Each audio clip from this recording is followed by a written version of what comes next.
So many people who are graduates will look who are still in, be like, "Ah, I can't believe we got out in 5 years." Like, why? That's what he signed up to do. That's what she signed up to do. And they're going to go do great things, hopefully, right? Because that's what we want. We want leaders who served in the military to go on to be leaders in business and journalism and medicine and X, Y, and Z and across the career fields, because we want people to look at that and see that the military is it's not an ending. What it is a really good jumping off. Hello and welcome to the Scuttlebutt Podcast.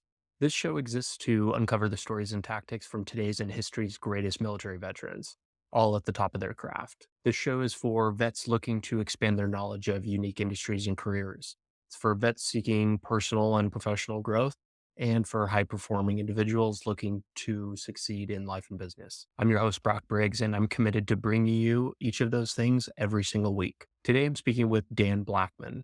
Dan is an active duty Army artillery colonel, so expect to get a real time pulse about some of the biggest issues facing today's military, tomorrow's military, and what he spends his time thinking about. We spend a bulk of the conversation dispelling common narratives. We get into problems with the diversity conversation in today's military. Dan talks about developing future leaders, avoiding the only positive feedback loop inherent in staying in an organization for a long time, and many others. Dan is a big believer in the cornerstone of what this podcast stands for. The military is a starting point for everyone. Whether you stay in for 4 years or 26 like him, the military lays the groundwork for future success. And it's the obligation of veterans to show future generations what is possible because of time spent in the military. You can find this episode as well as the video versions, transcripts, and other written content at scuttlebuttpodcast.co. Please enjoy this conversation with Dan Blackmon. One of the best ways that I've found to get these conversations going, aside from an introduction, is to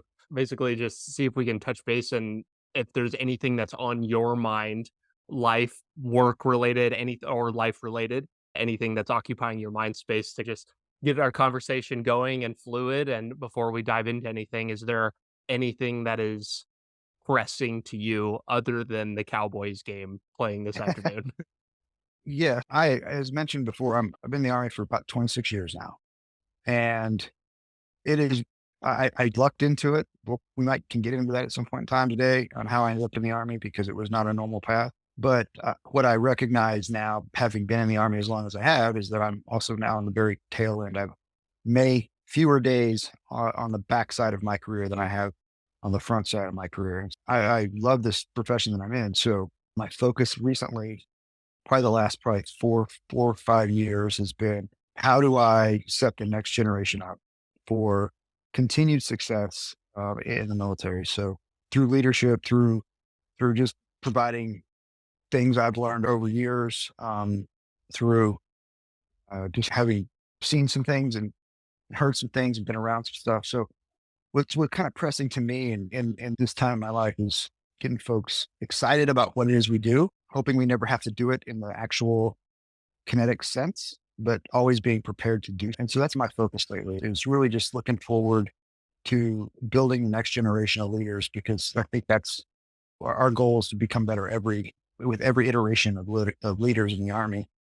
And so how can I help that process? Because where the rubber meets the road is not at the colonel level anymore. It's at the captain, it's at the major, it's at the lieutenant and NCO, young NCO level. So how do I help shape them in a way that in a way that was invested in me, that I can give a little bit back? That's really my focus. Why I want to do this and why I like doing stuff like this. Do you think that it was a certain amount of time in the Army, or was there a certain event that maybe triggered your desire to do that? Or maybe even a worry, something that you've seen that you're like, wow, I really need to make sure that we're set up for the future here. Otherwise, we're in bad shape. Is it because I was enlisted, only spent 4 years in very brief period. And so a lot of my peers were certainly, there's an element of feeling replaceable, that the machine's going to keep turning. And to some sense, like rank wise, you are. And so I'm just curious for you if that was a rank or like a time in that really triggered that. Multiple times it's come up in my, so the Army has a song, right? It's "The Army Goes Rolling Along," right? And there's a reason that's our song. The idea that any of us in some form or fashion is not replaceable is foolish. We all are in some form or fashion. And I used to remind my commanders that when I was brigade commander, when I was battalion commander, battery commander, the reality is that I could disappear tomorrow and somebody else would step up and take my position and do it very well, maybe even better. And so the way you make sure that the next generation or the person that follows you is just as good is to build the bench and continue to build the bench as wide as you possibly can. I remember distinctly when my wife put this in perspective for me. I was coming back on can't remember, it was my first or second deployment. And this is back in the earlier days of kind of the war on terror. We had a kind of conversation because I had my first son was born 5 days later. I was in Afghanistan. My second son was born 2 months later. I was in Iraq. And she came to me, not in a bad way, but in a way like, why you keep signing up to do this? Like, why there's other things you could do. And I even said, I was like, if I don't do this, who's going to do it? And she looked at me and she goes, that's the dumbest thing you ever said. There's lots of people who would do it. Well, you're not the only person there. She goes, but you are my only husband and you are their only father. That brought it in perspective for me. And God, I'm happily married man. And the beautiful part, my wife is she keeps me humble. But it was also that the importance there of building additional people to be able to do the same job that I do and do it as good or better. Because there might come a day when when I choose to, the Army chooses for me, or I move on. Because you do want to make sure that the folks that you're leading continue to have good leaders. And that's what I think that's something that the Army has put on us to do on military leaders is build the next generation so that when you can no longer serve or choose to no longer serve, somebody else can pick up where you left off and take it to the next level. Recently, I have a son who's at West Point, and I have another son who wants to serve. And for me, there's some skin in the game. I want to make sure that they're led well and led effectively because they're my legacy, so to speak. So I want to make sure that they have good leaders as well and people who are invested in them. As so many people have invested in me over time. That's interesting that you bring up that you've got a son at West Point because I was literally just about to ask, do you feel that those are conflicting points? You're building the bench in the army to make sure that you can be replaced well by leaders who can stand up and maybe even do a better job, as you said.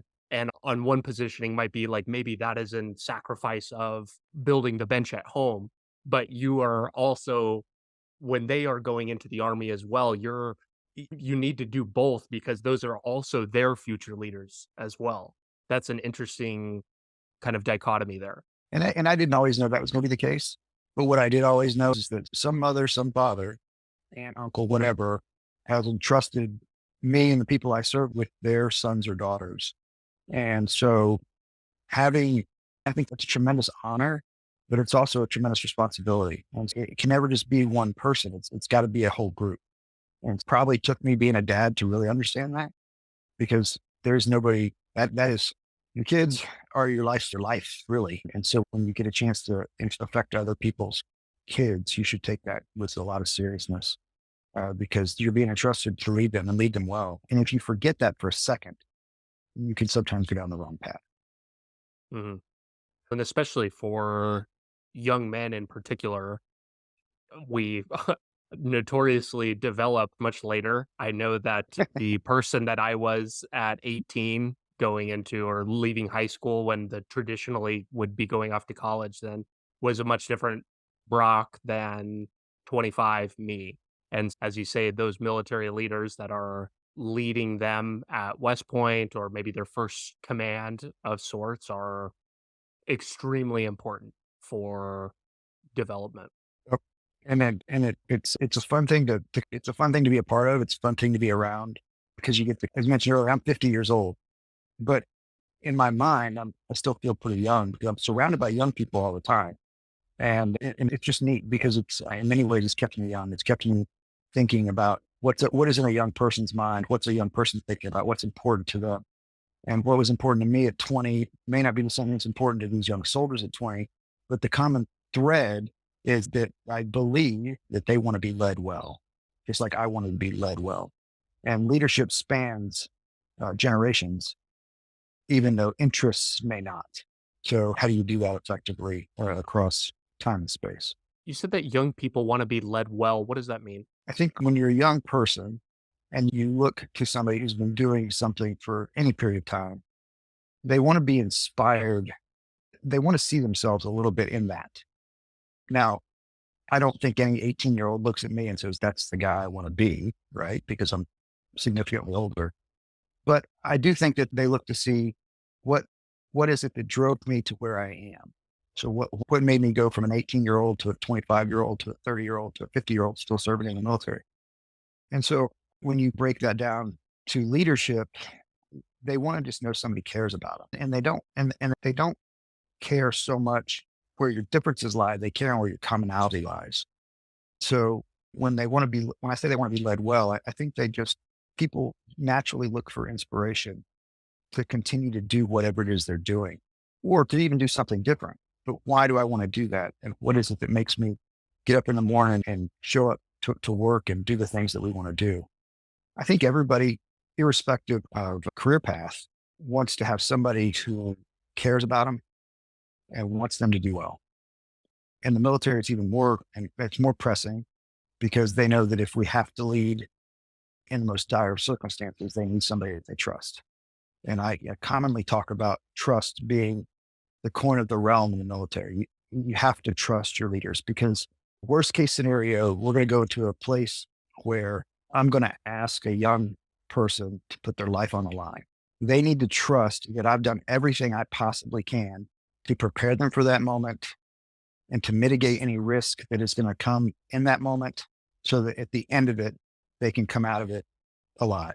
You're not always successful in that. They need to know that at least that was the goal. And that's what we're trying to do. That's the extreme example. But on the less extreme example, it's they need to trust that when I get to work anymore, I'm not going to waste their time. The things that we're going to ask them to do have a purpose and a meaning, and that I care about them and their families and the people that they go home to every single night, whether it be a wife, a husband, a mother, father, kids, whatever. And so trust being the kind of the coin of the realm, as I said, that's the basis of leadership and how we can better take care of our people. That trust is a unique element, and I think the thread that you mentioned about the commonalities is so powerful because we, as younger leaders, we look to those ahead of us and we want to find people who have been through what we have been through. They want some kind of similar thread of saying, which encourages us and inspires us to say, Mm. I can still get to this because this person also overcame the same thing that I did. We, because otherwise it almost feels defeating if you haven't seen somebody, for most people. There are probably some outliers to that, but I think that a lot of people really want to see somebody else who has done and overcome the same obstacles that we have. And that kind of, I think, inspires trust, what you're getting at. No, I think you're right. I completely agree with you. I think finding ways to find commonality in folks that aren't necessarily from the same cloth is an important piece of it. That's one of the cool parts about the Army. There's all this discussion. We always get really dialed up into diversity is our strength. And I agree with that. But it's not, the diversity can be tied to multiple different things, right? It can be tied to skin color. It can be tied to where you were raised. It can be tied to demographics. It can be tied to just what football team you root for, right? And when you have that much diversity, you have to find common goals. But the diversity is what provides different thought and provides different ideas and what provides different, it provides an opportunity for us to learn from each other and then go the next step to something pretty cool. So, everybody gets real caught up on the word diversity as a goal. And I don't think it's necessarily a goal as much as it is just something that is, if we have it, we have a tendency to be better. It's interesting that you bring up that idea of diversity. I'm going to jump off the deep end here and then I'm going to bring it back around. But as I've been working to grow the podcast, I have been putting up little clips of the show to put on YouTube and just get in additional interest and viewership. And had recently posted one from a prior guest. Her name is Angie Holbrook, who is in a similar rank and branch as you. She's retired now, but she was talking about diversity. And I have I got so much flack for posting this because she was talking about how the army should be representative and all the branches for that matter should be representative of the people who are in the country. And over time, it will closer and closer resemble that. And the people who are throwing bombs about the diversity discussion, I think that they believe that when the army comes out and talks about diversity, they're saying, "Oh, we want this as a goal." It's not that at all. It's what you said. It's having different backgrounds to come together and bring new ideas to the table. Because if the entire military was sourced from the same town in the same state and all the kids went to the same school, guess how many different ideas that we would have at the table? Very few. That's right. The That's right. range would be so small. And so it's not about, oh, we need more of this race or this belief system or whatever. It's just for the sake of it. It's for greater range of ideas and better thought processes. And yeah, I couldn't agree more. And there's, like I said, there's a lot of people that don't really like the idea of a more diverse military because I think that they have it misguided. Because I think we tie it to promotion statistics and reenlistment statistics and all the other things. And that's not what it's about. It's really just about and goals. We want to make sure we have this many people from this particular demographic at this particular rank. I can tell you from my perspective and what I've seen over the years, the cream rises to the top, period. Amazingly, it's not amazing. I'm saying that sarcastically. Amazingly, there's cream in every single level of or every single demographic you could possibly imagine. The ability for a force as big as the Army that is made up from all 50 states and others to have leaders who are representatives, who best of their crew, it shouldn't blow anybody's mind, right? We see it all the time. Just some really phenomenal leaders of all walks of life. And the idea that that's a good thing, is something I think that we should jump onto because we have a true meritocracy in the military that I think is pretty significant. And if you're good, you're gonna be good. The people who are, and jokingly say this all the time, the people who are most worried about diversity are people who are focused on mediocrity and not excellence. Because if you focus on the excellence, you're going to get the excellent, and they're going to be good no matter what they look like, who they worship, all that. That you're just going to get people. The folks who are going to get left in the cold might have been the ones who weren't as good, but then got to skate through a little bit because we didn't care, we didn't look in the source. So when I build kind of the folks that I mentor and the people I get mentored by, I certainly try and make sure that I've got a vast kind of range of people because I think it's important for me to understand everybody I lead, not just the people who come from a similar background to me. Mhm.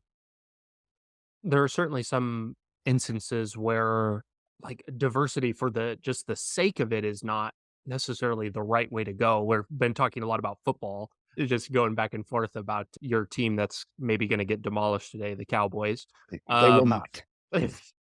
but, you know, whoever the owner of the Cowboys is not going out and saying, "Hey, we're gonna have" he wants the best Yeah. of the players that are available to him. Doesn't matter what god they worship, what color their skin is, they want the best. Yep. And I think that the military still really does a good job of promoting that. And over time, it will only improve. Last I checked, there's not quotas on race or anything for advancement, anything like that. If we get to that point, I think that's far fetched and off course. Right. And I would argue that if we truly recruited across, and we do, we certainly try and recruit in the Army to match what our society looks like. And I would argue that if you take that recruiting base and you put the best of the best into the ring and you let them fight it out, figuratively, not literally, but you're gonna have proper representation across the board. And I think that's really the only goal we should have is to have the best of the population that we have rise to the top. We see that we've seen it happen recently a lot. Our soon to be new chairman, Texas Tech graduate, which I don't necessarily hold against him, but he's a African American Air Force guy, right? You're not going to convince me that he's not an amazing dude. And folks that I've known who served, I've never served with him, so I can't speak personally.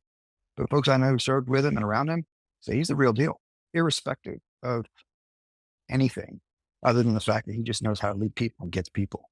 And I think good leaders, irrespective of where they came from, can find the goodness in anybody that they're working with and then take that to the next level. And it comes with a lot of investment and from their leaders. And then it comes with a lot of investment in that leader with other people as well. You've been in the Army for some time, and one of the things that you and I were talking about before was the integration of males and females into, and that's something that has occurred to the Army in, like, several capacities under your time in. What was the vibe or what was the feeling in the air when that was happening? Was it a lot of the same sort of discussions? Was there hostility in the air when that, I call it an integration, I don't think that's the right word, but the allowing of females in certain roles, within the Army and other branches? There's always the naysayers. I'm pretty proud, as you can see here, I'm a fairly proud artilleryman. In the artillery, we have had women as our kind of people we looked up to for years, right? Molly Pitcher is what is if you're a field artillery officer and you're married or a field artillery soldier and you're married, and we want to highlight our women or our spouses even. The award that we give our spouses for field artillery officer or field artillery soldiers, if once we've been doing this for a bit, you've been married to an artilleryman for a bit, and we want to recognize the spouse, it's the Order of the Molly Pitcher. Molly Pitcher was in the Revolutionary War. She was out. She was with her husband on the line. Her husband went down, and she took his place on the cannon and continued to allow the cannon to fire. And this is 240 plus years ago, because we recognize our spouses are a key part of what we do, but two, here's a woman who jumped in and held the spot for her husband. And now it's all very much part of the role of the spouse and how they help serve with their husband and with their soldier. And so that's really the genesis behind it. But realistically, we've had women who served in roles in the military since its inception. And if the idea is that we're going to bring women into a service or into a branch, what we want them to be able to do is do the job that they're assigned to do. And the reality is that what's happened and what's come to pass in the last few years is we found out that there are many women who are very skilled and can do the job as good, if not better, than many of their male counterparts. And if they can, then why wouldn't we like that? We've had this, engineers have been doing it for years. We've got some amazingly capable, very good female pilots. We've got the new CNO, if and when she gets confirmed, obviously extremely professional, extremely competent, right? But it goes back to why would we have to show her competence? She got there. She's obviously very good. And we've seen this happen over time in multiple instances where women have just done the jobs that they were given and done them well. And because we're a meritocracy in the military, we've allowed them to get promoted. And so why not put them in positions where we know they can succeed? And why limit it because of their gender? This doesn't make any sense. Because if you want the best player on the field, then you don't care. And sons and daughters want to be led well, and they just want to be led well by whoever it is that's doing it. And they want the best player on the field. And it's the idea that we would limit places where people could serve just because of their gender, to me, was a little bit ridiculous. Because again, the cream rises to the top. And if they're good, they will be successful irrespective of the gender. A common objection that I hear from probably overly critical folks whenever we're hitting these constant new firsts. We're like the first female pilot, the first female leader of an aircraft carrier on the Navy side, we're hitting all of these firsts. And the peanut gallery likes to jump in and say, how come we didn't have this X long ago? And it is interesting to me because the reason that we didn't have that is because it's acknowledging that at a time that we didn't have that. We didn't have the equity in terms of position or whatever that would allow something like that. And we're still seeing the repercussions of that today. Had it been the Army, the Navy, or whatever today, 100 years ago, this probably would have it probably would have looked a lot different. And I think that we see that not even only in the gender conversation, but race as well. We're still feeling the remnants. And like I said, I think people that are throwing bombs on quickness or how long it has taken to us to get to that point, it's slow to change. And things move very slowly. And the military, I think, is also, we move slow. It takes time for things to work through the system. It's about opportunity, right? Opportunity. You have to have the opportunity to be successful. And when given the opportunity, those who are going to be successful will be successful. But if they don't ever get the opportunity, they can't. And you can look back look at our sports, right? Baseball, right? Jackie Robinson, prime example, right? Had he never been given the opportunity to be successful, we wouldn't necessarily know who he is. But because he was, and then he was given the opportunity and then showed that he was extremely successful. There's not a baseball team now that doesn't have an African American on it, right? And it's not because they're African American, it's because they're just good. It's just like you said earlier, they're the best player on the field. And so you have to provide the opportunity for the success. And I think that's really all this is about. If you come in, if you're a male, a female, black, white, it doesn't matter. You come into an organization and you're good, you're going to succeed. If you're not good, you're not.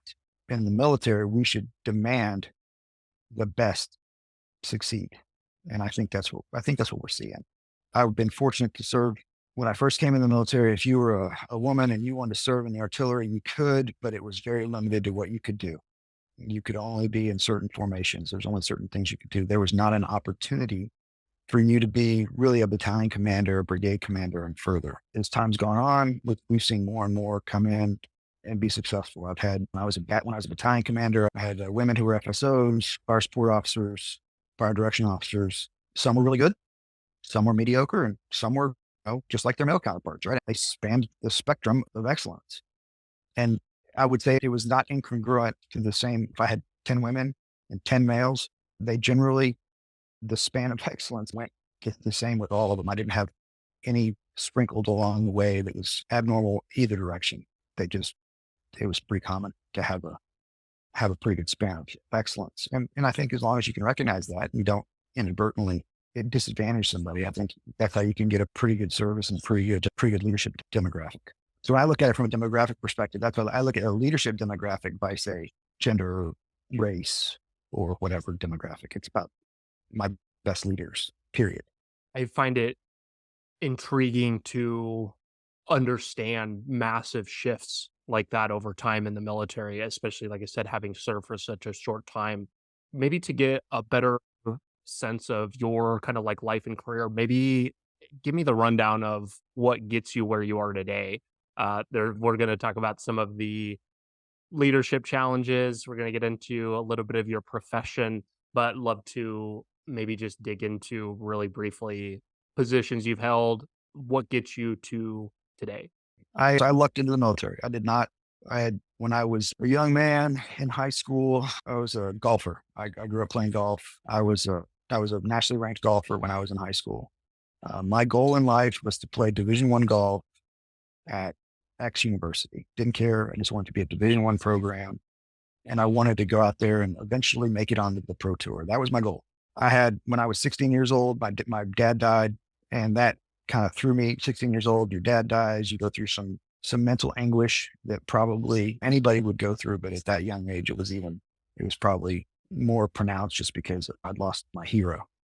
And 16-year-old act out, and I did. And so even though I was still a pretty good golfer, my attitude probably was not as good as it should have been.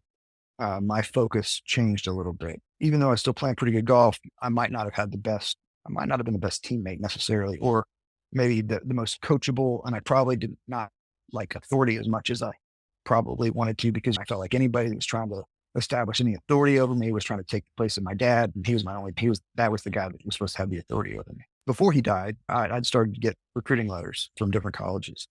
And his rule for me was, look, if a college recruits you, you write the coach a note back thanking them for their interest, because that's just the right thing to do. If somebody sends you a recruiting letter, you thank them for taking the time to be interested in you as a player. And so I did that. And West Point had recruited me at the time. So I sent a letter back to them, and a bunch of other colleges had as well. Going into my senior year, right before my senior year, one of my best friends who was also a golfer with me, got in a car wreck, got thrown out of the T-top of his car, landed like this on the road and lost his arm from here down. So I lost my dad. I almost lost my best friend in a car wreck. I was a complete and utter mess mentally. Golf wise, I was still playing pretty well, but that made me a recruiting risk. And if you're going to spend money on scholarships, the last thing you want is a guy who's a head case or doesn't respect authority or is off on their own little way. So a lot of the offers that I'd been receiving went away. Thought I had a pretty good offer at Texas A&M. That's where I was going to go. My family's from my brother went to Texas A&M. I lived in Texas. That was what I wanted to do. I was full on for that. I called the coach up to check on how my scholarship was looking, and he's, "Hey, I think we decided to go a different direction." I didn't know why. Probably because I wasn't a student enough to understand why at the time. And a couple other colleges, same type of deal. They just went away. But the coach at West Point stayed with me and just said, "Hey, we'll take him." I heard not many years later, but when I was about to graduate, my coach gave me the whole story of essentially when they would call up and start talking to people about me, different as coaches do. They talk to coaches, they talk to parents, they talk to people around you. The common thread was a good player, a little bit of having an issue with authority. Where the West Point coach was like, "I think we can handle that piece of that." Right. So we'll take a kid and play golf. We'll take care of the attitude and the authority problem. We've got a system for that. Everybody And that shows up to West Point has a problem with authority. so No issue. So I was like, "Okay, great." But that there was a Division I program. They were a good program. And I thought, and I was at least, I'd been given enough guidance that, I knew it was a good school. I knew it was good and I could get a good education. I could play Division I golf and I would be able to walk away with a network, so to speak, after that. So my plan was go to West Point, do 5 years in the military, punch, then try and get on the PGA tour because most folks who play golf at the PGA level, they don't even hit their stride until they're in their 30s anyway, because that's the amount of time you've got to put in. So I was like, this really will not impact my life at all. I'll just practice golf when I can in the Army, and then I'll get out and go on the PGA tour. I got to West Point and square pegs and square holes. It just fit. There's something about the structure, something about the team aspect of the military, something about just the friendships that I developed. They just mattered. And it made a difference in how I approached life. And even upon graduation, I wasn't still set on doing a career in the military. I still thought there was an opportunity for me to go practice some golf and go on a tour. But afterwards, I got in there, I started serving, I started being around the people, and I started being around the folks that I got to be with every day, and realized that was actually something that I had a whole passion for. I really enjoyed. So that's what I did. I chose artillery because I had my top three choices were field artillery, infantry, and armor, because I knew I wanted to be a member of a combat arm. And when it all came down to it, it was the artillery officers at West Point that I liked the most. They just happened to be the folks that I felt like I connected with the most. And so that's what I chose. So did that, graduated, went to first cav at Fort Cavazos, then Fort Hood, did 2 or 3 years there. I was about to head off to the Captain's Career Course, which is the where you go when you make captain and get your next level of education. Got picked up to be an aide de camp for a 2-star who was probably the first person who really invested in me as a leader. Not to say that the battalion commander that I had did, but he had hundreds of lieutenants, or not hundreds, but quite a few lieutenants, right? So there's only so much you can give down to 50 plus lieutenants. You can give a little bit. He was a very good. Jack Silvers was his name. He was a phenomenal battalion commander. I learned a lot by watching him, but one-on-one mentorship from a lieutenant colonel at the time, which is not something that was going to happen necessarily. But he did show me what right looked like as battalion commander. And then when I got to be an aide, it really was a year-long officer professional development session with a very successful officer who also had 2 sons. Two sons were at West Point at the time, who was in the same, obviously a couple of ranks higher than me now, but was still dedicated to building the Army profession. And he poured a lot of leadership into me over that year, where I got a really great opportunity to learn by watching him and being a part of that. So I did that for a year and then went to the career course, ended up going to Hawaii, where I ended up staying there for about 5 years. I was assigned to Hawaii. I was deployed 2 of those 5 years, but went through some fire support time, battery command time. And then I got promoted right at the very end of that time, and was a battalion S3, and then our operations officer, and then left there and got to go back I could do what I really always wanted to do, is go back to West Point and be the field artillery branch rep there, where I got to then go and try and convince young cadets why the field artillery was a branch of choice, which was an amazing opportunity, something I really loved doing.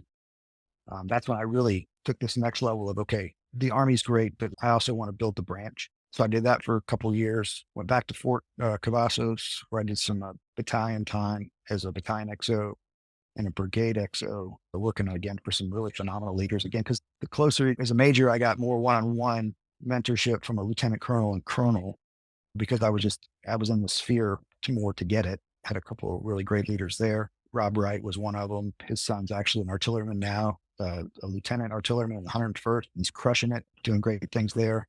And then left there, got to go to branch, to the field artillery branch for our human resources folks, where I was an assignments officer, and I worked making taking putting people, again, best athlete, best position, where I was the assignments officer for lieutenant colonels. We know we have a vacancy. We knew we had a lieutenant colonel. We were trying to find the right lieutenant colonel to that particular spot. Got to do that for a couple of years, which was an amazing opportunity. Left there, went to take battalion command back in Hawaii. Did that for 2.5 years. Left there, went to the War College, where I got some more schooling, and then served some time on the Joint Staff, working strategic plans for the military. Left that, went to brigade command at Fort Sill, did that for 2 years. And my brigade command was basic combat training. So I was the brigade commander of one of the 4 brigades in the Army that does basic combat training. So the 10-week program of instruction to take a civilian to soldier. All of the basics that you do, to move, shoot, communicate, learn how to carry a rifle, learn how to shoot a rifle, learn how to do land nav, learn how to work as a team, learn how to be a part of this culture that we call the United States Army. At in my brigade command level, did chief of staff for 1 year at Fort Sill, where I helped run the post, and then off to the job I am now here at TRADOC headquarters. That's the Cliff Notes version of how I got to where I am, but lots of different in and out of the artillery, in and out of training and doctrine, a little bit of sprinkle note, a little bit of human resources. And I think it's helped shape a lot of how I see the future of the Army, and where we need to go, and developing and bringing in and strengthening our profession and leaders. I have an interesting question sourced from Twitter that is applicable for where we're at in the conversation. Which role of what you listed allowed you or made you at least feel like you had the greatest impact? Yeah, I saw that question, and I was trying to figure out how I was going to answer I'm glad I asked then. it. I think probably battalion command was the one that I had the most ability to have. Now, I've served with lots of people who might tell you that their first encounter with me was when I was a battery commander, and I we had a really cool relationship at that time, and maybe I was able to help them through something at that point in time. But those are micro uh, touch points. As a battalion commander, what I found out was, as a battalion commander, you can shape the culture of your unit probably differently than any other level of command.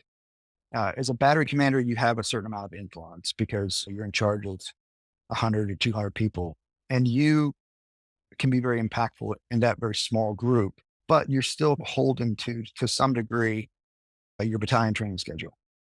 And that battalion commander has a lot to say about how you do your business. And rightfully, he's got a tremendous amount of experience and leadership, and there's some majors that are helping drive that as well. So the battalion commander, the S3 and the XO, kind of drive that down to the battery level. And you can influence that little microcosm of your own battery. And I think that you can touch pretty much everybody to the very lowest level inside your battery. But it's a little bit harder to go to shape up and out, or even laterally. As a battalion commander inside a brigade, you're one of, in some cases, 5 or 6 lieutenant colonels inside the brigade. And because of your position, you can dip into other formations as well. And this happened with the group that I was fortunate to command with at the battalion level. We had a great group of battalion commanders. We were all very good friends, and we all believed very similarly on how we would share wealth and share knowledge across our formations. And so not only was I able to impact my own culture inside the battalion level, I could spread it and be the benefactor of other battalion commanders sharing in mine as well. And so with the battalion, we can pack the battalion down to the lowest level. We could also spread it across the rest of the brigade. And because we had such a great group of folks that I was working with, I felt like that was probably the most right to be the most impactful. Also, at that point, you're a little bit older, you're a little more seasoned, so people can look to you for that real level of mentorship that is beyond what like a 27, 28-year-old captain can give, because they just don't have the same level of life experience. And a battalion commander, yeah, you're in your 40s and you probably have a little bit more life experience. And because you've been in the Army doing it for as long as you have, pretty much you might be the oldest or one of the older people in the battalion. And so when you say something, it comes a little more just gravitas just because of the experience that you've had to that point. But you're selected from a pretty big pool of people to be able to get to be that battalion commander. So that in and of itself is a tremendous honor. And so I felt like that's where I had my most impact. And I still to this day, I'll run into folks that are in that battalion and we can share stories about times in that battalion. Right? So I think that's where I was able to have the most impact. Now, was it my favorite command? Probably not, actually. I think my brigade command was actually probably a whole lot more fun just because of what I was doing. As a brigade commander for basic combat training, I had more fun in that job than I think I had in any job I had in the Army, because anytime I felt like, one, as a brigade commander, you can operate on your own. Nobody's really telling you what to do. You can just do. And if at any point in time in the day I was just not having a great day, I'd just go grab my truck and drive out to a range, and I'd find a young soldier who was just coming into the Army, and I'd watch him shoot, or I'd watch him do land nav, or I'd watch him do a buddy team live fire, or throw a hand grenade, or rappel off a wall, or something like that, where it's their first time that they're doing it. And they've got this excitement about how they're doing it. Talk to them about what the future holds in the Army. Like that part of it was just amazing to get to see and be a part of. And because I could just be my own free floating electron, like I had a great time doing it. But impact wise, I think I let my battalion, I had a great battalion commander when I was a brigade commander. I let them own their own cultures, which I was fortunate enough to be able to do when I was a battalion commander. So I probably didn't have the same level of impact down, but I felt that I could definitely help drive the rest of the brigade culture, and probably where I had a lot more fun. How do you think that you can appropriately measure impact as a military leader? Or even maybe not as a leader, even somebody that's junior, but how do you think about capturing, measuring that? Is it amount of people you're leading? Is it that's something that's difficult for me to quantify, and I'm curious how you think about it. This maybe would have been a more apt question to ask first. The way I will judge my success in the military is not by any rank or position that I ever got a chance to hold. And I've been very fortunate to get to hold some pretty cool positions, and being a colonel is pretty fun.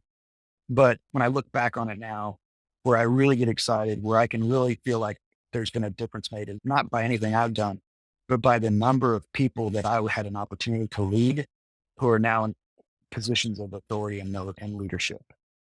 And so I measure my own success not on what I've done, but what on the people that I've been fortunate enough to lead have been able to accomplish. And I've been fortunate to have had some really phenomenal people who worked in units that I was leading that are now leading their own battalions. Some have already left battalion command and are doing great things now. Battery commanders who have gone on to be field grades and are doing amazing things and are well on their way to battalion command. So as I measure my own dipstick has been how many people that I was fortunate enough to lead have continued to lead and are doing it well. And that to me is much more important than anything I've ever done personally. Do you think that is the right measurement that everybody should take? Because one of the things that I think that makes you prone to is a lot of times when you've been doing something for so long, you oftentimes don't really hear about the bad stuff. Like you're not going to hear about the leader that you were in charge of that got out and then just maybe really didn't do anything. You're going to hear all the good stuff. So I'm wondering, does that kind of put you into an echo chamber a little bit of just good feelings and good resonance there, and maybe not close a feedback loop on learnings or maybe things that you could have done differently? That's actually, right before you asked that question, I was actually thinking about that too, a little bit, because I was like, okay, because what about all the people who led somebody who then got into a position of authority, but then they stepped on it, right? There's brigade commanders out there, there's battalion commanders out there that got promoted because guys like me voted for them.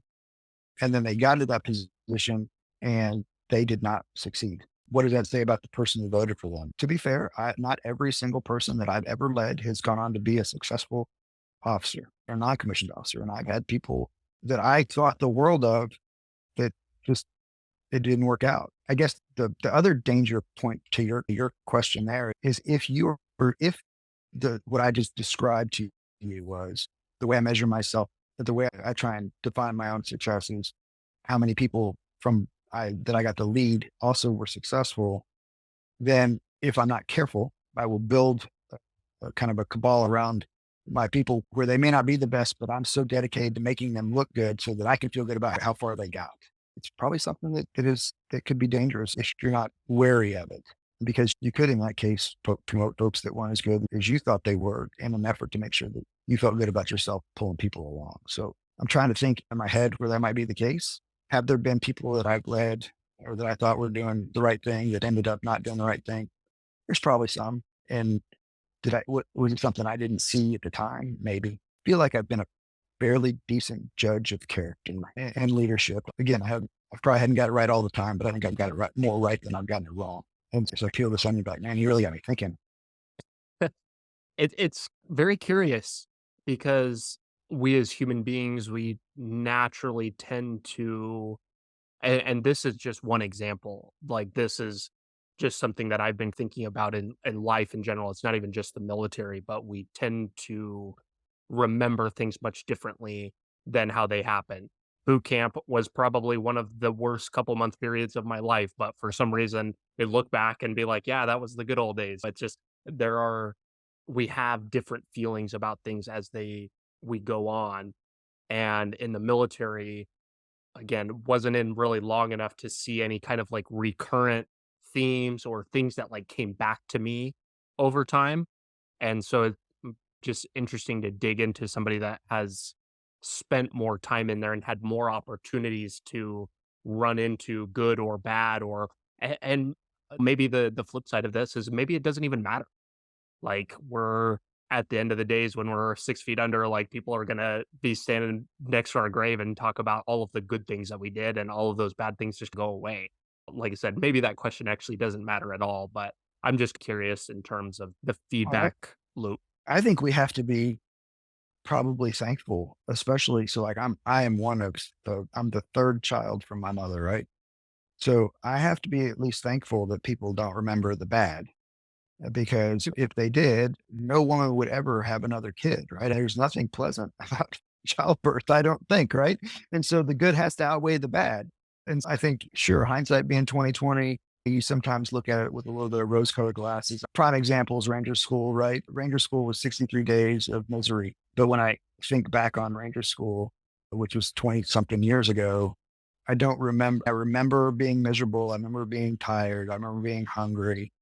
But what I remember the most are the conversations I had with people, some of the silly things we did while going through that crucible and the friendships that I made. And would I want to do it again? I think I remember it stucking enough that somebody was like, hey man, let's go back to Ranger School. I'd definitely opt out, but it's something I'm glad I did because it was something where I learned a lot about myself and a lot about the people I was serving with. Yeah, there's probably some truth to that. Some of the bad things you forget, but I think that's human nature and allows us to continue to drive on. With my son being at West Point right now, it's funny because so many of the things that he's complaining about, not complain's the wrong word, some of the things that he brings to my attention that are frustrating to him at this point in time, I'm like, yep, I remember that. I remember feeling similar and I remember being frustrated equally about that same thing. But then I can also say, but that particular thing helped me understand this later. And so sometimes you need the experience so that you can be more effective later and either not provide that same experience for somebody else or explain to them why that particular experience you're going through right then is an important factor, right? I think there's some benefit in all of those things. The idea that we're just going to do something, we're going to beat our head up against the wall because that's what the person before us did. I think that's not a good way to look at it.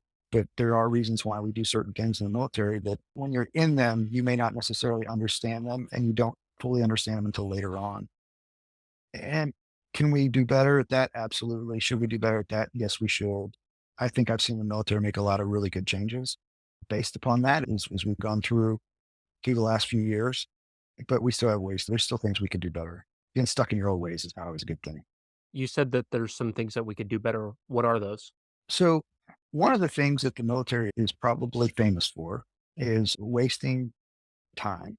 It's if you look on any website where we're talking about military commanders wasting a soldier's time, not giving them predictability, not providing them the resources they need to accomplish the mission if you have them. Sometimes you don't have them, right? If you don't have them, you don't have them, you can't make it up. But not wasting a soldier's time is probably one of the most important things I think a leader can figure out how not to do or how to do. There's a double negative in there somewhere.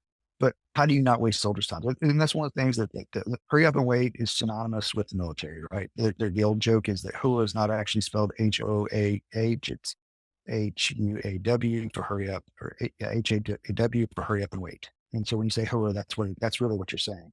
But I think we've gotten better at it, but we're still not as good as we could be. And part of that, and this has been a conversation I've had with some of my peers lately, is when we started down the road of people first became a kind of a motto for the Army. We're going to put our people first. And I would argue that we should absolutely put our people first.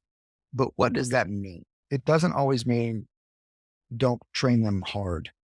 It doesn't mean don't train them, don't make the work that they do difficult, because that is how you get better. Nobody ever gets tougher by somebody taking it easy on them.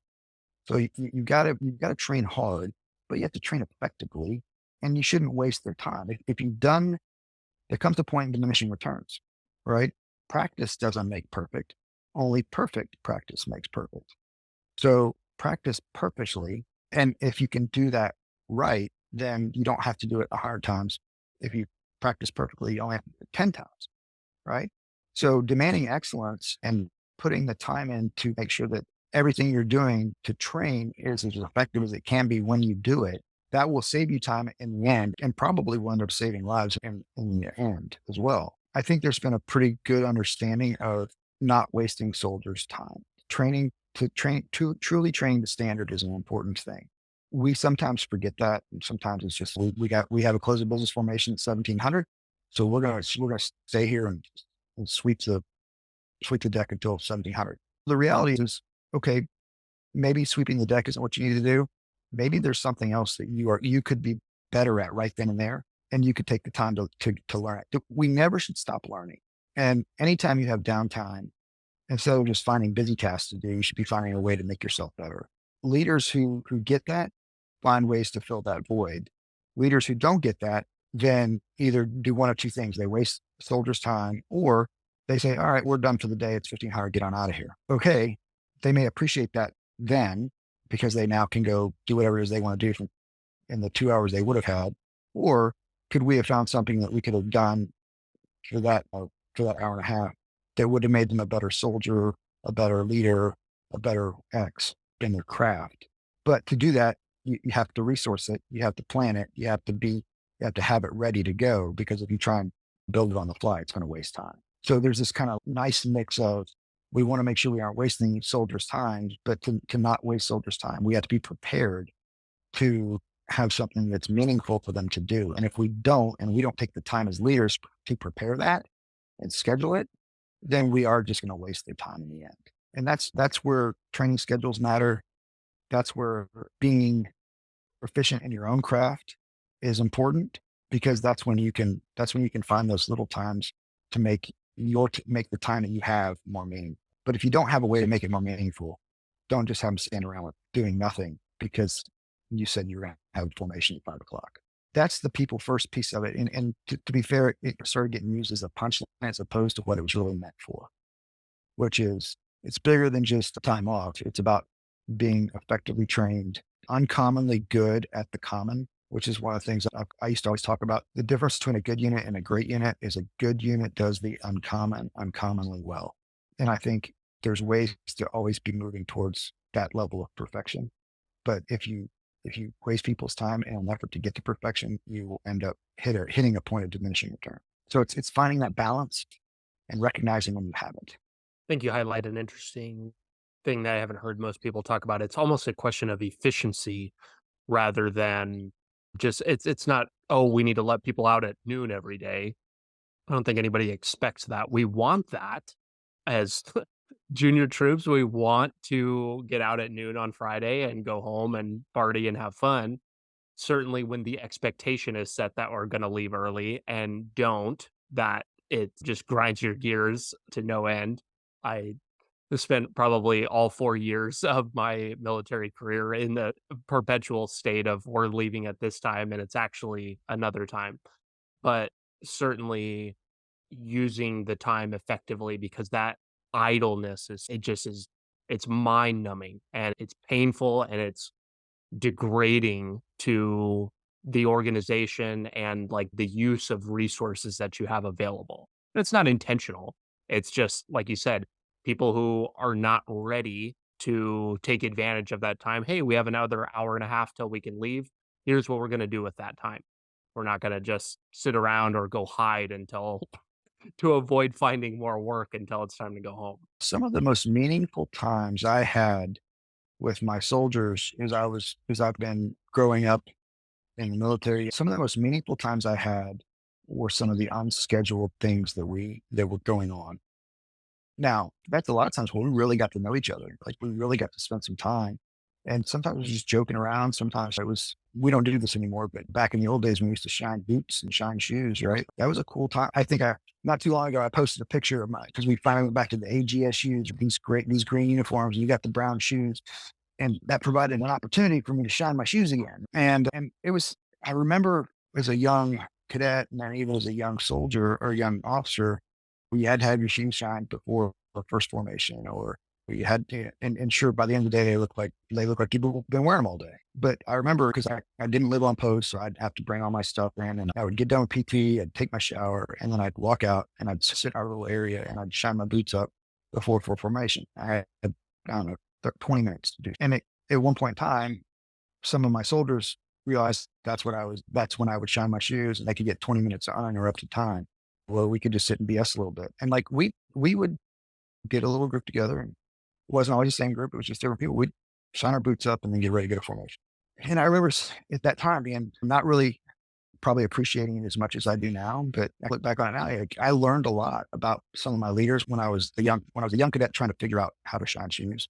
We'd sit there and talk about it. And then later on, and I value that now looking back on it. Like, that was actually, this may be the rose colored glasses thing again, right? But I did learn a lot about the people that I was serving with. And that happens when you're in the field and you go, and you finally get a chance to eat chow and you go all to get your chow and you stand around the hood of the Humvee and you just get to sit there and BS with each other. There's some benefit to having those times when you can just get to know and be around your people, because that's when you find out a lot about them. I don't think that's necessarily wasting time, because anytime you get a chance to get to know your people better, it gets a little benefit in that. PT is a great time to learn a lot about people. And I think as much as people talk about getting rid of organized PT, I definitely see the benefit of maintaining it for that exact reason. If you're a leader though, and you want to stay fit, if you just do organized PT, you're probably not going to get there. So you're gonna have to find another time to do it as well. But I don't know. It's just trying to figure out how to effectively use your time to train, because that's really what it's all about when it's all said and done. We could let people off earlier because we didn't properly resource and plan training. And then when it all comes down to it and the shit hits the proverbial fan, we did not train them effectively. And that's not very people first, because they aren't ready to go into combat and be successful. We can also err on the other side of that and grind them into the dirt. And then they don't have a family to go home to, and they don't have relationships beyond the 9 people that are in their squad. That's not helpful either. So there's a middle ground in there that we've got to get better at. The barracks that our soldiers live in, we should make sure that those are good barracks. They should have places to eat.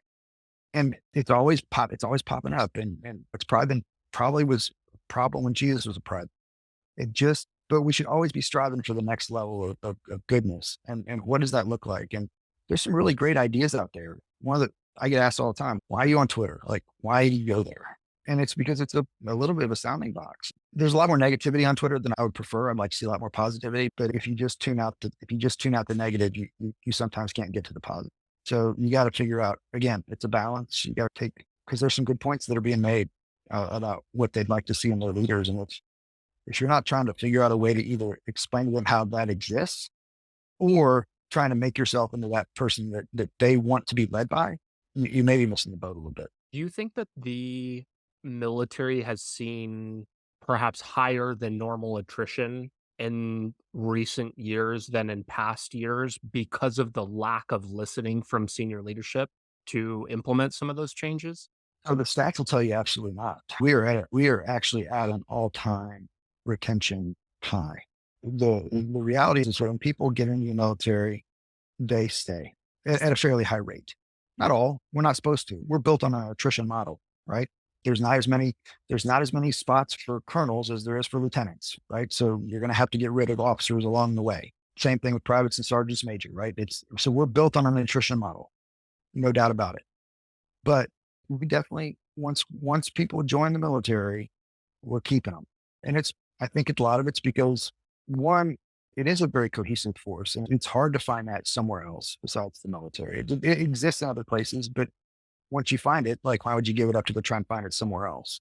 There are some benefits to being in the military that people may not have joined for, but find out about once they get in, right? Educational benefits are phenomenal.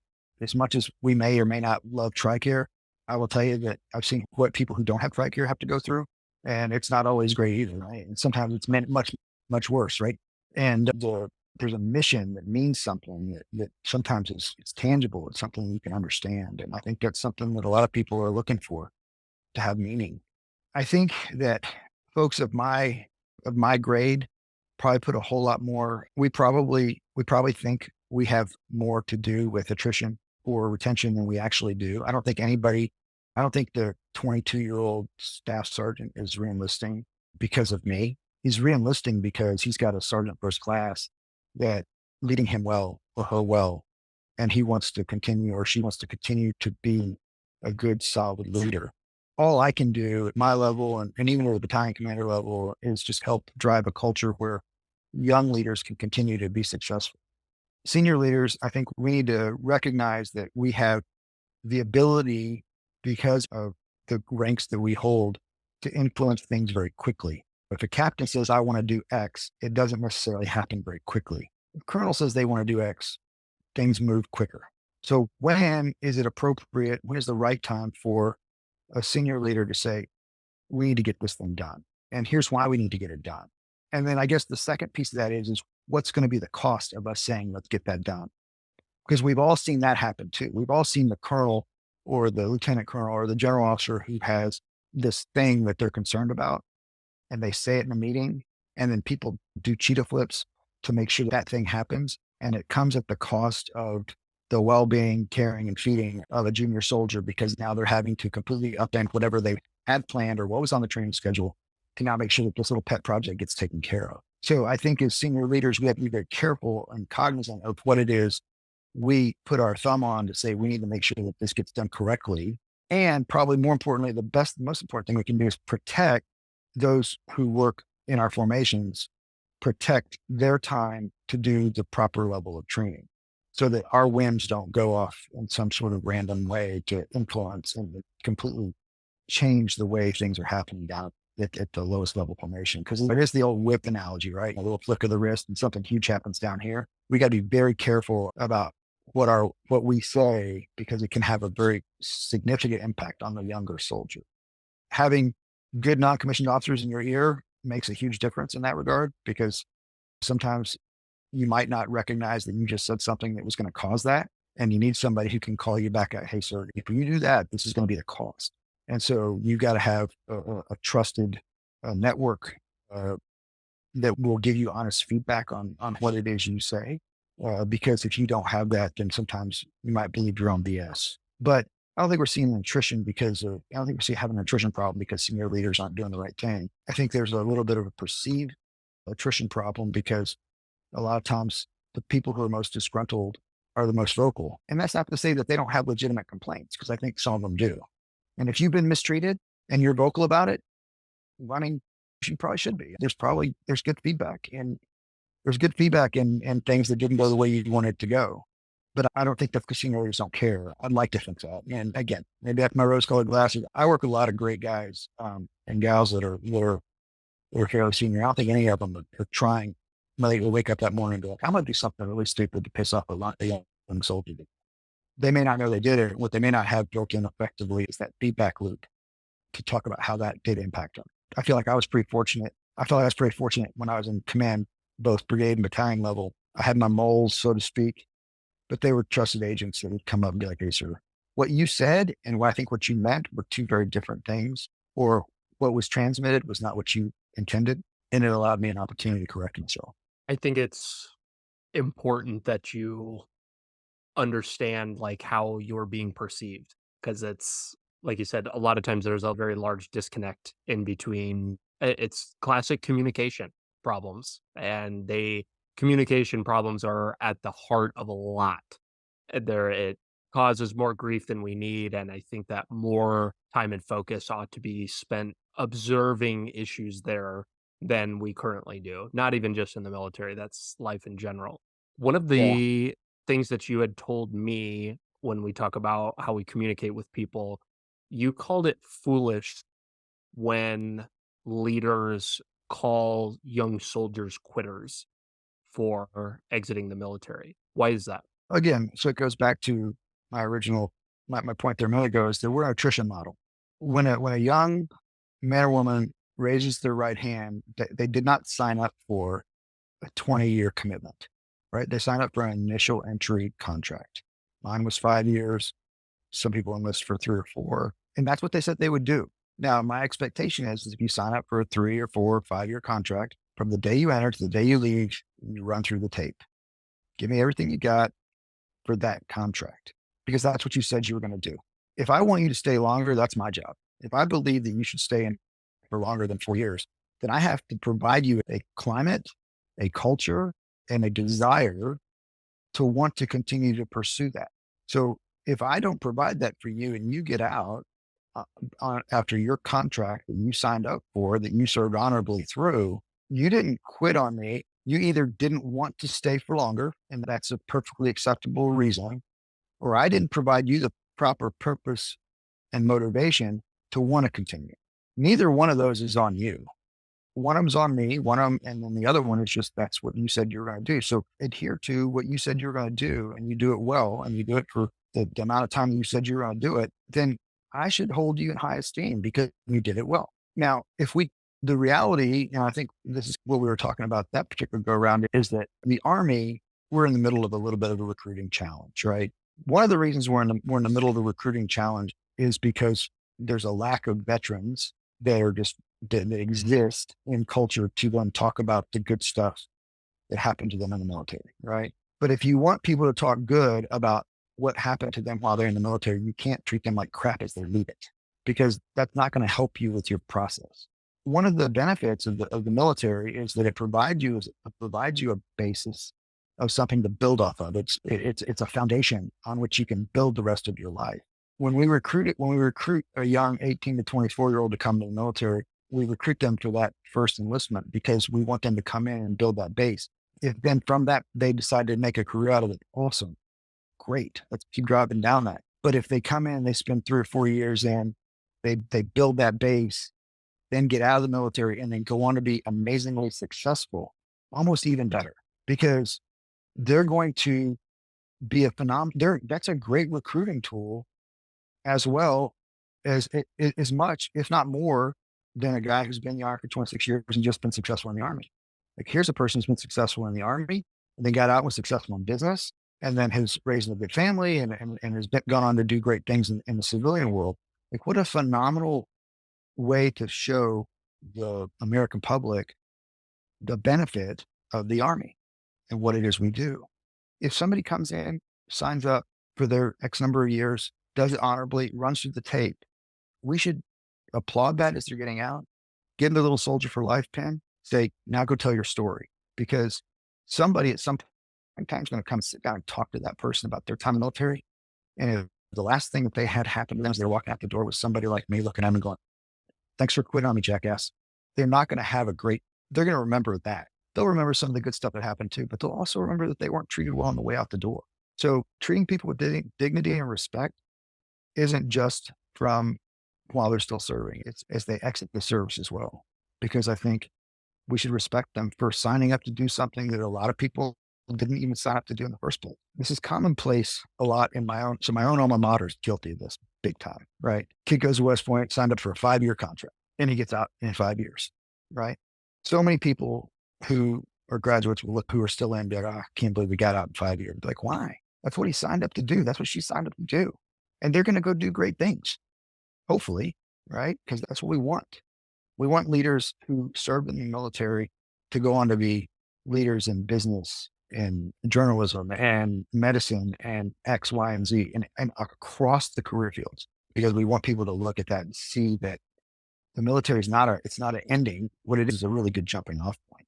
And for a young 18-year-old who doesn't know what it is they want to do with their life, that's a great place to start because it will give you some skills that can transfer later on. And while 18-year-olds think 4 years is a long time, 50-year-olds do not think 4 years is a long time, right? When you're 18, it's essentially essentially about 1/5 of your life. When you're my age, it's significantly less. And so it's a small investment in your future.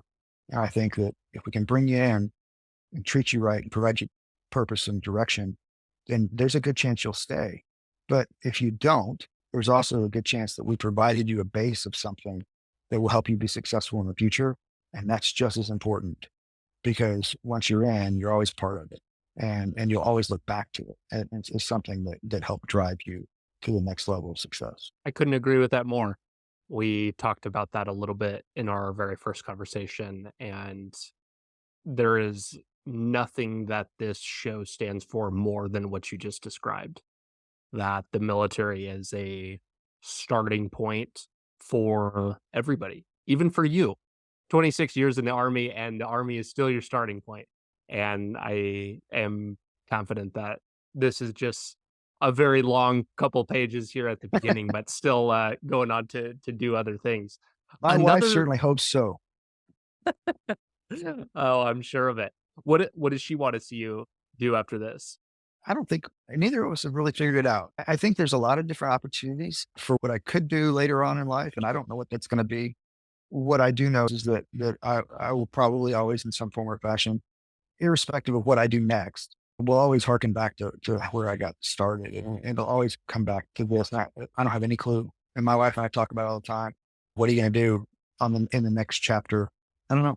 I have no idea. This has just been my calling for what it is. It's how I can give back right now. And whatever it is I continue to do is something I just have to figure out a way to continue to give back in some form or fashion. I'm not going to rule out the PGA Tour, but You can probably rule that out. The senior tour, I just turned 50 and you can go on the senior tour at 50, but I'd have to get out and hit quite a few golf balls between now and then before I could probably play there. But I might play some amateur events as I get a little older.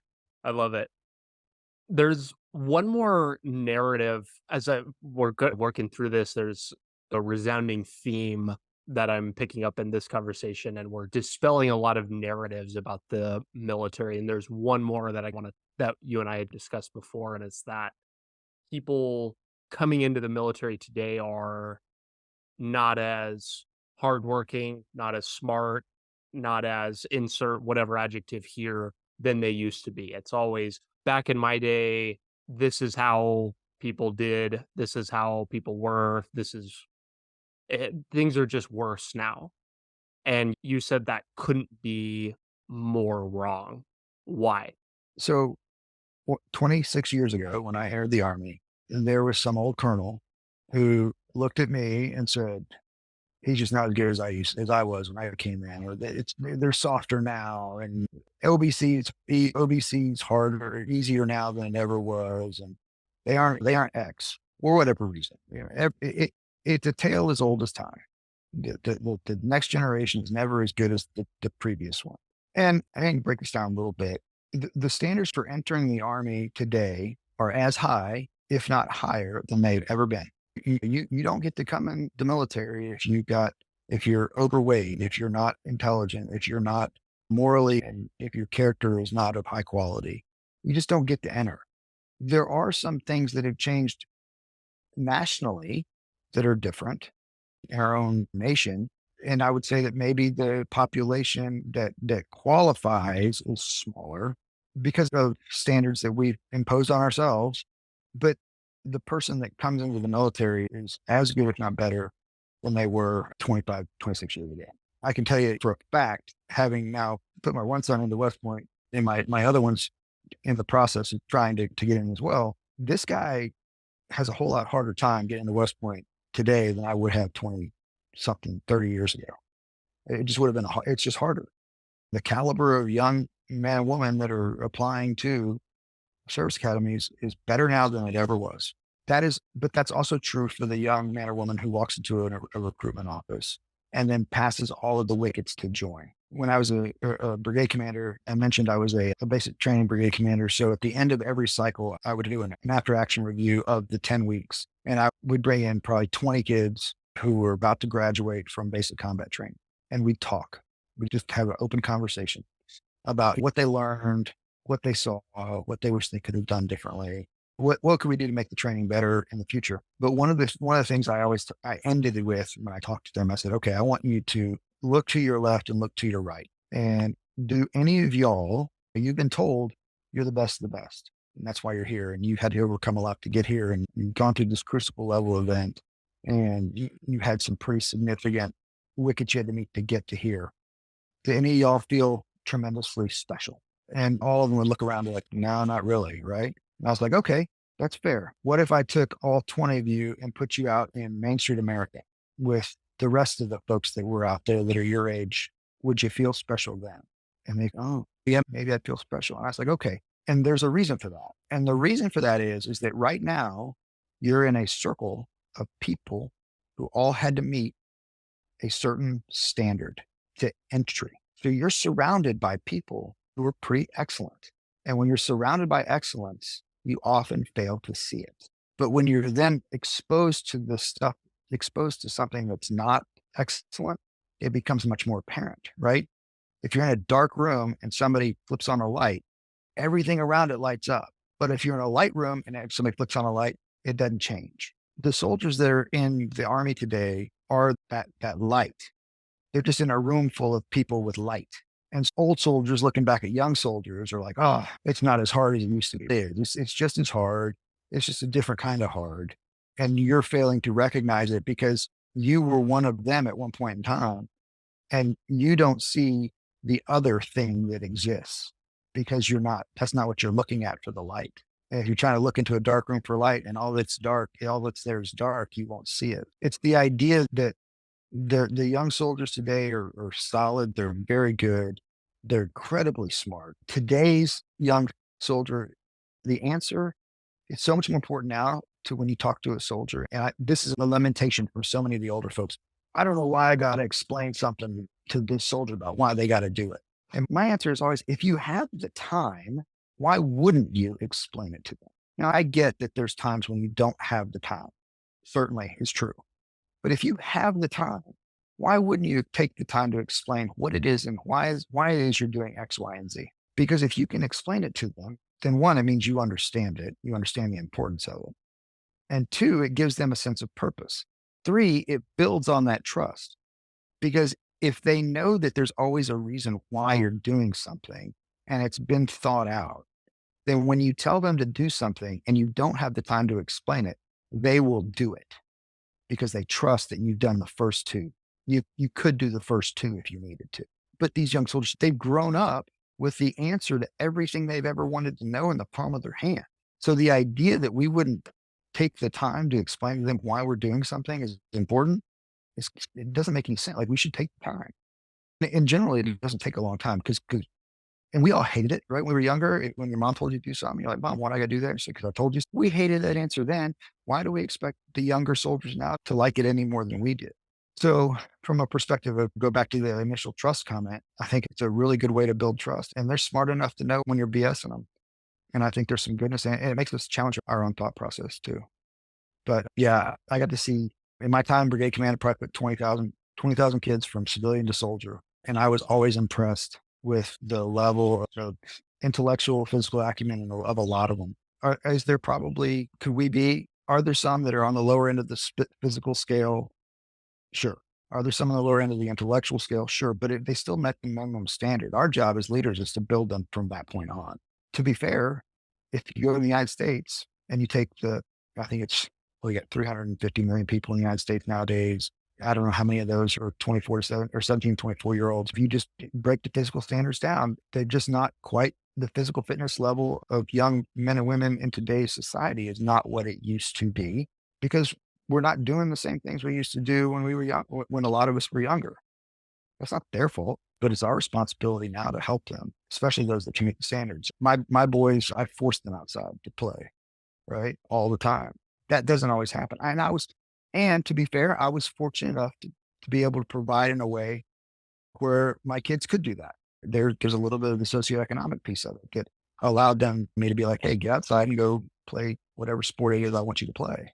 I was fortunate that I could provide that. Not everybody is, but that doesn't mean we don't still try and find those folks who can meet the standard and then take them from a baseline to a level of excellence. Nobody started out that way.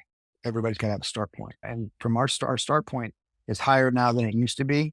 And now we're just having to build them differently. And I think the young men and women in today's army are exceptional. Like I said, they're wicked smart. They're so smart and they get it. I've just been impressed by them from the brand new private to some of these young captains and lieutenants. Just really, really smart young men and women. The changing lower levels of individuals coming into the military today, a more informed soldier, a soldier that wants to know why, a soldier that questions, maybe not questions authority, but is searching for rationale for why things are done, certainly drives home a need for a new type of leadership that I don't think that the military is accustomed to providing. In the past, as you said, as a very unquestioning, you do this because I say, heard that from the parent perspective, but that was certainly customary in the military. And I think on a long enough time horizon, it will drive more effective leadership while we kind of work through maybe a difficult transition and hopefully we're better for it on the other side. Yeah, I think that our leaders in today's army are as good as they've been for a long time as well. But to think as leaders, we don't have to adjust to the folks that we lead. Like we have, that's what a good leader does.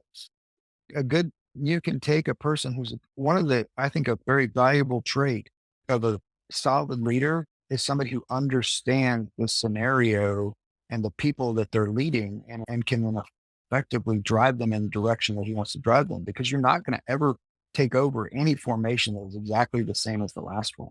There's going to be different problem sets. There's going to be different things that exist. There's going to be different circumstances. Combat's going to be that way. If we're really honest, right? What we train for and the fight we train, we never get this right. The fight we train for and the fight we end up fighting is always different. A good leader can move in between those effectively. And part of that is understanding the formation that you lead and how most effective it is to do that. And I think that's why you'll see good leaders are adaptable. There's got to be a certain level of flexibility and adaptation and built into your own ability to lead. I like to think, I hope I've changed my own style as I've grown. And if I haven't, then maybe I shouldn't be doing it. I know for a fact that I'm not the same. I don't view problems the same way I did when I was a younger leader than I do now. And I think that's because I've had a lot of good people who forced me to think differently. And there's still lots of things I can learn out there. I do not have all the answers by any stretch of the imagination. I think one of the things that, this wasn't something we were going to talk about, but one of the things I've learned recently is the value of having people who are younger than me. So I kind of give me little tidbits of advice, right? Younger soldiers specifically, right? I learn a lot just by listening to young soldiers on how to communicate, how to talk, how to relay my perspective. I lead up my own son all the time. Right? Hey man, what do you think about this? Yeah, it's not going to go very well in my generation. And here's why. I think there's some benefit and at least understanding that, or at least changing the way that I can provide it and provide some information. One of the things I see on Twitter a lot is people talking about two things. One of them is like family support groups. Like we have family support groups inside formations. And the way they were done back when I entered the army and the way they're done now are different. When I entered the Army, the idea that you had your spouse was working and had her own career, had their own career, it was not tied to your job in the military, was less. It existed, but it was more rare.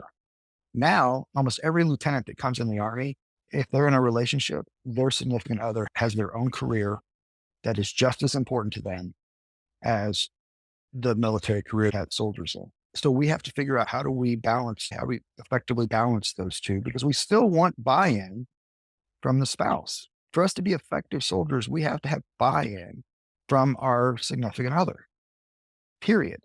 And if we can't provide a way to do that as a military, we're going to miss out on a lot of talent, because we're going to expect that, because that spouse or significant other over here also wants buy-in from the soldier on their career. So we've got to figure out how to get that together. And I think there's a way to do it, but we're going to have to be smart about it. And it's going to be different than what existed when I came in. So that's one of the things I hear a lot about when I'm surfing through X or whatever. And I think it's a valid point. We got to figure out how to make that work. My wife has a master's degree in counseling psychology. She could not have done a career in that field effectively. And I had the career that I had just because of the way we moved. It just didn't work. There's some now, but recently there's been a whole lot of things about, because it was about licensing, right? Because LPC requires licensing in different states. Well, now there's a way where she could have taken her license from Texas and gone to Georgia and then gone to New York and gone to Hawaii, and it could have all transferred because we, as an Army, recognized how important that was. And that's a very small subset of it. But as we go through this, there's many more careers where that can be applicable. And we've got to figure out how to manage that as well, so we can have a successful spouse, successful soldier. They can work together and drive on. So that's one thing that I think I see a lot as we're looking at how we adapt over time to help take care of our families. Certainly, we, like, as leaders, both in life, military, and the military as an organization, need to be growing and adapting faster than the rate of decay, which is somewhat hard to do a lot of times, especially as we talk about a slow moving organization. But as leaders, need to be willing to move with the times and not get too stuck in our ways. Dan, I really appreciate you coming on and chatting with me today. We've dived into a whole trope of topics here, many certainly beyond my depth, probably, but I appreciate you taking some time to chat with me. What can myself or anybody listening do to be useful to you? I think, again, the veteran network that exists is powerful. Those who are currently serving and those who have served. Again, whether it was 4 years or 26 or whatever, I think continuing to tell our story is important. Finding ways to tell that story is an important thing, whether it be a local school or even if you just go to a high school football game and they say, if you serve in the military, stand up. There's a lot of folks out there who get really cautious. I don't want to like, I don't want to highlight my service. And to them, I'd say, highlight your service. It's okay. It doesn't make you, everybody, it seems pompous. And I'm like, it's not about me. It's not pompous. It's just acknowledging that you did.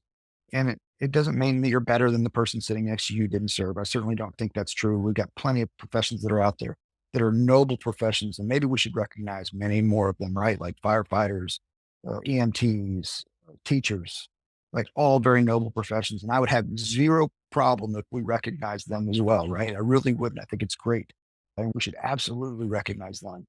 But I also think that it should be okay for us to be okay with being recognized as well, because we did say we were going to do something and we were willing to serve when others did not. Maybe they didn't want to. That's okay. Maybe they did, but couldn't. And that's okay too. So there's nothing wrong with being proud of your service. And I think that people who are currently serving should be proud of their service. I think people who did serve should be proud of their service. And I think we need to tell that story across our communities. I think that's beneficial. We talked earlier, it used to be you'd walk out and you couldn't throw a rock in your neighborhood and not hit a veteran. Nowadays, that's not true anymore. And there's a reason why we need the veterans that have served to be more vocal about the service that they were a part of. I think there's some true benefit in that. I think that's where a lot of veterans could help in the story. From a younger perspective, those that are still serving, like talk to your leaders where you can. To let those of us who can influence change at a macro level, let us know how we can do that.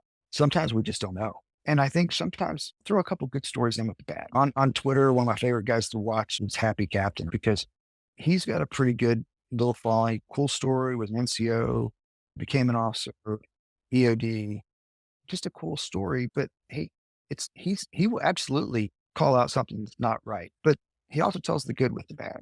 I'm probably guilty of telling too much good, right? Like I just try and be a pretty positive force. It's not that I don't know it's not out there, but it just doesn't get at my level. Like nobody wants to hear me complain because thanks for playing. You shouldn't be complaining. You should be fixing. But I think there's a lot of really good young leaders out there that are trying to tell their story and they're doing it very effectively. But communication is important and continuing to communicate is important.